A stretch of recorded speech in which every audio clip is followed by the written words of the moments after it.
Hello दोस्तों, स्वागत है आपका हमारे YouTube चैनल पर। दोस्तों, छत ढलाई करने से पहले क्या क्या इंपॉर्टेंट चीज़ है जो आपको चेक करना होता है। यानी कि मान लीजिए कि आप छत की ढलाई करने वाले हैं और जब आपका शटरिंग बंध रहा है, शटरिंग लग रहा है, शटरिंग का काम हो रहा है, या फिर जब आप स्टील बांध लेते हैं और बिल्कुल आप तैयार हैं अब छत की ढलाई के लिए, तो उससे पहले आपको क्या क्या चेक करनी चाहिए। एक तो आपको इंजीनियर्स को हायर करना चाहिए। इंजीनियर्स अपने हिसाब से सारी चीज़ों को चेक करता है, लेकिन अगर इंजीनियर्स को आप हायर नहीं कर पा रहे हैं, और क्या बेसिक चीजें आपको चेक करनी चाहिए ताकि आपके जो साइट पर कोई हादसा ना हो और जो आपका काम हो रहा है वो काम अच्छी तरीके से हो, उसमें कोई स्ट्रेंथ की कमी ना आए, किसी तरह की प्रॉब्लम फ्यूचर में ना हो।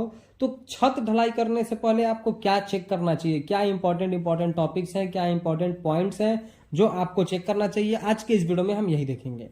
तो दोस्तों, सबसे पहले जब शटरिंग लग जाती है आपकी, जब शटरिंग आपके साइड पर बंध जाती है, अभी स्टील नहीं बांधा गया है, उससे पहले आपको क्या चेक करना है। तो जब आपकी शटरिंग लग जाती है तो पहले आप प्रॉपर तरीके से शटरिंग के नीचे के सपोर्ट को चेक करें कि आपका जो शटरिंग लगा है उसके नीचे जो सपोर्ट लगाए गए हैं वो अच्छी तरीके से है कि नहीं। अच्छी तरीके से मतलब कि बहुत दूर दूर सपोर्ट ना लगे हों, सपोर्ट पास पास में हो, बहुत ज्यादा जो बैम्बूज यूज किए गए हैं तो वो ओवरलैप करके ना किए गए हों, प्रॉपर एक एक बैम्बू यूज किए गए हों, या फिर बल्ली सबसे बेस्ट है, आप बल्ली यूज करें।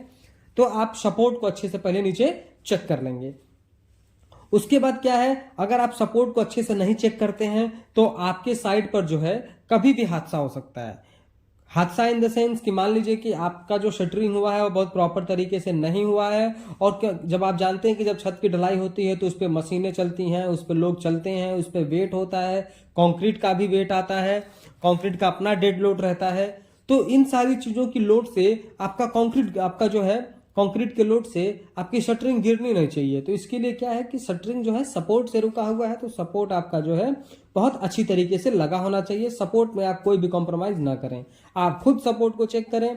कोई भी दो बैम्बूज एक दूसरे से ओवरलैप करके ज्यादा ना लगे हों, स्ट्रेट खड़े हों, बहुत क्रॉस ना खड़े हों, बहुत दूर दूर ना खड़े हों। ये छोटी छोटी बेसिक चीजें हैं, आपको चेक करनी चाहिए। उसके बाद जब आप ऊपर आते हैं तो आप पहले देखें कि आपका शटरिंग लेवल में है कि नहीं। फिर आप देखें कि जो भी आपका शटरिंग प्लाई यूज करी गई है वो बहुत ज्यादा डैमेज तो नहीं है, बहुत पुरानी तो नहीं है, क्योंकि नहीं तो फिर अगर शटरिंग की प्लाई की ऊपर की सतह जो है उखड़ी होती है, उसके बाद स्लाइड की कास्टिंग होती है, तो आपके छत में एंडुलेशन आता है और आपका छत नीचे से खराब लगता है, बाद में उसको प्लास्टर करना पड़ता है। तो आप चेक करें कि शटरिंग प्लाई बहुत पुरानी ना हो, फ्रेश प्लाई लगी हो। उसके बाद जो है उन फ्रेश प्लाई के ऊपर कोई भी जो है मिट्टी वगैरह ये सब वेस्टेज ना लगे हों। जो अगर कोई वेस्टेज लगे हों तो आप उनको क्लीन कर दें। अगर मिट्टी, आप सब जानते हैं कि मिट्टी अगर लग जाएगी शटरिंग प्लाई पे, जो कि शटरिंग प्लाई अगर कहीं स्टोर करके रखी हुई है तो मिट्टी वगैरह डस्ट लग जाती हैं, तो वो ना लगी हो। नहीं तो फिर आपका जो सीमेंट है वो अच्छी तरीके से बॉन्ड मिट्टी के साथ तो नहीं बनाएगा, तो वो आपको प्रॉब्लम आएगी। तो आप जो भी वेस्टेज हो वो सारे वेस्टेज जो है आप हटा दें वहां से। जो भी ज्वाइंट्स लगे हैं उन सारे ज्वाइंट्स पर टेप लगा दें। ज्वाइंट्स कहाँ का, कि आप मान लीजिए दो प्लाई यूज कर रहे हैं तो दो प्लाई के बीच में एक पतली सी ज्वाइंट आती है। तो उस ज्वाइंट का नुकसान यह है कि अगर जब कंक्रीट आप करेंगे तो कंक्रीट के अंदर जो स्लरी होती है, जो हमारी सीमेंट का पानी होता है, वो धीरे धीरे वहां से रिस जाता है, वहां से निकल जाता है। तो अगर सीमेंट बह जाएगा तो फिर आपका सिर्फ गिट्टी और सिर्फ बालू मिलकर स्ट्रेंथ नहीं बनाएंगे। तो इसलिए जो वो ज्वाइंट्स होते हैं उन ज्वाइंट्स पे टेप लगा दिया जाता है, ताकि जो हमारे कंक्रीट की स्लरी है वो बह करके गिरे ना, वो बहे ना, वो अपनी जगह पर बंधी रहे। उसके बाद जब हमारी जब शटरिंग वाला काम कंप्लीट हो जाता है तो हमारा नेक्स्ट प्रोसेस आता है उस पर स्टील बांधना और स्लैब की कास्टिंग करना। तो जब स्टील बांध दिया जाए तब आपको क्या चेक करना है। सबसे पहले आप चेक करें कि जो आपका स्टील बंधा हुआ है उसमें जो भी क्रैंक्स बार दिए गए हैं, जो क्रैंक्स बार हैं वो प्रॉपर बीम के ऊपर हैं कि नहीं, और बीम से टाई है कि नहीं। नहीं तो फिर अगर टाई नहीं होंगे तो आप सब जानते हैं कि जब स्लैब की कास्टिंग होगी तो लोग उस पर चलेंगे, मशीनें चलेंगी, तो वो जो पोजीशन है उसका क्रैंक बार का वो अपनी जगह से हट जाता है, तिरछा हो जाता है, टेढ़ा हो जाता है। तो ये सब नहीं होना चाहिए। स्लैब की कास्टिंग में स्टील का इंपॉर्टेंट रोल है, तो स्टील को अपनी जगह पर होना भी बहुत इंपॉर्टेंट है। तो इसलिए जो है आप क्रैंक बार के ऊपर, जब वो क्रैंक बार को ही बेंट अप बार भी बोला जाता है, तो क्रैंक बार जो है आपका प्रॉपर पोजीशन पर हो और बीम के ऊपर रेस्ट हो और वो टाई किया हुआ हो, वो जो हमारी लोहे की जो हमारे तार आते हैं उससे प्रॉपर तरीके से बंधा हुआ हो। दूसरा सबसे ज्यादा मिस्टेक होने वाली चीज है, और इससे आपका स्लैब भी गिर जाता है, बहुत नुकसान होता है आपका, वो है बहुत ही सस्ते पैसे में आने वाला कवर ब्लॉक। दोस्तों ज्यादातर विलेज एरिया में देखा जाता है लोग कवर ब्लॉक नहीं लगाते हैं। कवर ब्लॉक की जगह मिस्त्री मसाला यूज कर देता है, कंक्रीट यूज कर देता है, गिट्टी लगा देता है। ये सब नहीं करना है, इससे आपका स्लैब का लेवल भी नुकसान होता है और ये बहुत अच्छा काम नहीं है। ये काम बिल्कुल सेकंड थर्ड क्वालिटी का है, आपको रिस्क नहीं लेना है। कवर ब्लॉक बहुत ही सस्ते आते हैं, 20 से 25 mm का कवर ब्लॉक आपको स्लैब में यूज करना होता है। आपको वीडियो में दिखाया गया है कि कुछ इस तरीके से स्लैब में आपको कवर ब्लॉक यूज करना है। कवर ब्लॉक नहीं यूज करेंगे तो क्या है कि आपका मिस्त्री बोल देगा कि नहीं ऐसे ही हम स्लैब की कास्टिंग कर देंगे, मसाला नीचे चला जाएगा। ऐसा नहीं है। कवर ब्लॉक इसलिए यूज करने के लिए कहा जाता है कि जो हमारी रोड़ी बजरी है वो नीचे आ जाए, नहीं तो सिर्फ सीमेंट की स्लरी रहेगी तो जो आपका स्टील है वो नीचे ही रहेगा। रोड़ी तो है नहीं तो वो नीचे ही आ गया आपका जो स्टील है, फिर धीरे धीरे उसमें मॉइस्चर आएगा, मॉइस्चर की वजह से आपका जो स्टील है वो जंग खा जाएगा और नीचे का जो आपका सीमेंट होता है, मसाला होता है, वो गिर जाता है। तो इसलिए आपसे कहा जाता है कि आप 20 से 25 mm अगर आप कवर ब्लॉक यूज करते हैं तो आपका कंक्रीट का एक मोटा लेयर जो है बॉटम में आ जाता है, जिसकी वजह से आपके रेनफोर्समेंट को अच्छा सा सपोर्ट मिलता है। उसकी वजह से उसको नमी बहुत कम मिलती है, तो आपकी स्टील में जंग नहीं लगता है और आपका जो स्लैब है वो सालों साल चलता रहता है, उसमें स्ट्रेंथ की कोई कमी नहीं आती है। तो आपको अच्छी तरीके से कवर ब्लॉक यूज करना है। कवर ब्लॉक किस तरीके से यूज करना है कि आप हर 2.5 से 3 फीट की दूरी छोड़ करके कवर ब्लॉक लगाएं। मान लीजिए आपने एक कवर ब्लॉक यहाँ पर लगा दिया है, तो फिर दूसरा कवर ब्लॉक इसमें 2 से 2.5 फीट से 3 फीट की दूरी पर कवर ब्लॉक सरिये के नीचे अच्छी तरीके से लगा दें। तो ये आपको बहुत जरूरी है, करना ही करना होता है, इसमें आपको कोई कॉम्प्रोमाइज नहीं करनी चाहिए। क्योंकि मैक्सिमम जो हम लोगों को केस देखने को मिलते हैं कि स्लैब की कास्टिंग के बाद स्लैब में जो है नीचे से स्लैब का लेयर गिर रहा है, स्लैब के टुकड़े बन के गिर रहे हैं, तो ज्यादातर प्रॉब्लम कवर ब्लॉक की ही रहती है। तो आपके साइड पर ऐसा कुछ ना हो, इसलिए आप प्रॉपर तरीके से कवर ब्लॉक यूज करें। ये बहुत इंपॉर्टेंट है, इसको बहुत लोग जो है नहीं यूज करते हैं, इसको वैल्यू नहीं देते हैं, पर आप ऐसी गलती बिल्कुल भी नहीं करेगा। तो आपको प्रॉपर तरीके से कवर ब्लॉक यूज करना है। उसके बाद कॉलम में स्टील जो है वो पहले से बांध दें। अब इसका मतलब ये हुआ कि जो हमारा कॉलम नीचे से आया है तो स्लैब की लेवल तक तो हम कॉलम में रॉड बांध देते हैं, सरिया बंधा होता है।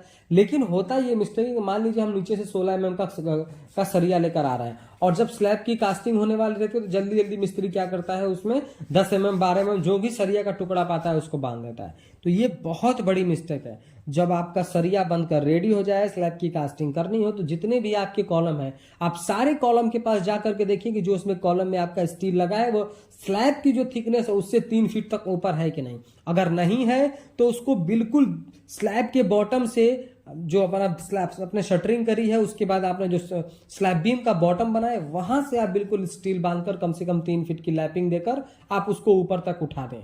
नहीं और तो उसमें अगर आप 3-3 फीट का लाइटिंग दे देंगे और उसको रैंडमली रख देंगे ऊपर, तो आपको बहुत आसानी होगी ऊपर जो है आपको कॉलम बनाने में। नहीं तो आपका कॉलम का जो है बहुत ज्यादा सारे जॉइंट्स हो जाएंगे और आपका स्टील कमजोर हो जाएगा।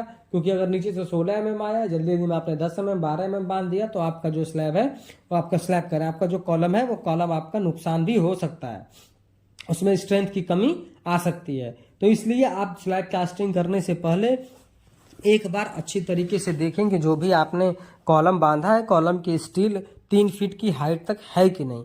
अगर नहीं है तो जो जितने मोटा सरिया आपने नीचे यूज किया है उसी सरिये के टुकड़े को आप इतनी हाइट तक दें कि कम से कम 3 फीट 4 फीट उसकी हाइट हो और 3 फीट का ओवरलैप भी उसमें आप जरूर दें।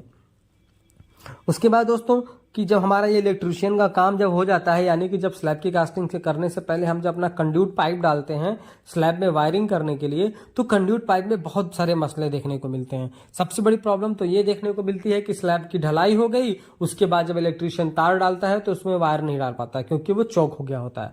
उसका सबसे बड़ा रीजन ये है कि जो आप कंड्यूट पाइप यूज करते हैं उसकी क्वालिटी अच्छी नहीं रहती है, तभी ये प्रॉब्लम आपको फेस करने को मिलता है। क्योंकि आप जानते हैं कि अगर आपने कंड्यूट पाइप जो की क्वालिटी अगर आपने हल्की रख दी और उसके बाद जब स्लैब की कास्टिंग होगी तो उस पर मशीनें चलेंगी, मैन पावर होगा, वाइब्रेटर चलेगा, तो आपका जो कंड्यूट पाइप है वो बीच से कहीं फट जाता है, फिर उसमें कंक्रीट की स्लरी घुस जाती है और वो चोक्ड हो जाता है। तो ये मिस्टेक आपको नहीं करना है। अगर आप पैसा खर्च कर रहे हैं, आप अच्छी तरीके से घर बनवाना चाहते हैं, तो आप कंड्यूट जो है अच्छी क्वालिटी का जो है कंड्यूट लेकर आएं और कंड्यूट को अपने स्लैब की कास्टिंग में ही यूज करें। उसके बाद दूसरी मिस्टेक चौक क्यों होती है पाइप कि उसमें सबसे बड़ी मिस्टेक ये आ जाती है कि जो हमारी कंड्यूट पाइप होती है उसमें हमको ज्वाइंट्स देना पड़ता है, क्योंकि बहुत लंबी लंबी तो पाइपें नहीं आती हैं, और जहाँ से हम एल बैंड लगाते हैं उसको स्लैब बीम में डालने के लिए वहाँ भी हमको जो है ज्वाइंट देना पड़ता है। तो अगर हम उस ज्वाइंट को प्रॉपर तरीके से नहीं देंगे तो वहाँ से भी स्लरी घुस जाती है, नहीं तो फिर वो ज्वाइंट खुलने का डर होता है। खुलने का डर क्यों होता है? क्योंकि ऊपर वाइब्रेटर चलेगा, कंक्रीट भी आकर गिरता है, तो उसके वेट से भी वो कभी कभी खुल जाता है। तो आप जहां भी आपके ज्वाइंट्स हो वहां पर प्रॉपर तरीके से अच्छे से आप टेपिंग कर दें। अगर वो पाइप आपकी नहीं खुलेगी तो आप उसको फ्यूचर में यूज कर पाएंगे। उसके बाद दोस्तों, जो भी हमारे फैन बॉक्स लगे होते हैं, तो फैन बॉक्स में भी एक बहुत बड़ा प्रॉब्लम यह है कि कभी कभी ऐसा होता है कि फैन बॉक्स के नीचे पूरा कंक्रीट आ जाता है। आप फैन बॉक्स को रखें और उसको प्रॉपर तरीके से चारों तरफ से टाई करें, उसमें कुछ वेस्ट मटेरियल डाल दें, ताकि उसमें आप बालू भर सकते हैं, आप उसमें थर्माकोल डाल सकते हैं, उसमें आप कागज के टुकड़े डाल सकते हैं, आप उसमें पॉलीथीन डाल सकते हैं।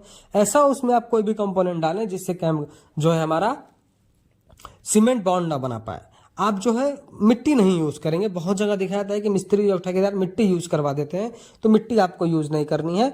आप प्रॉपर तरीके से फैन बॉक्स को बांध दें और उसमें जो है कोई भी वेस्टेज मटेरियल आप डाल सकते हैं। तो ये छोटे छोटे मिस्टेक ज्यादातर स्लैब की कास्टिंग में देखे जाते हैं और ये आपको ही चेक करना पड़ेगा।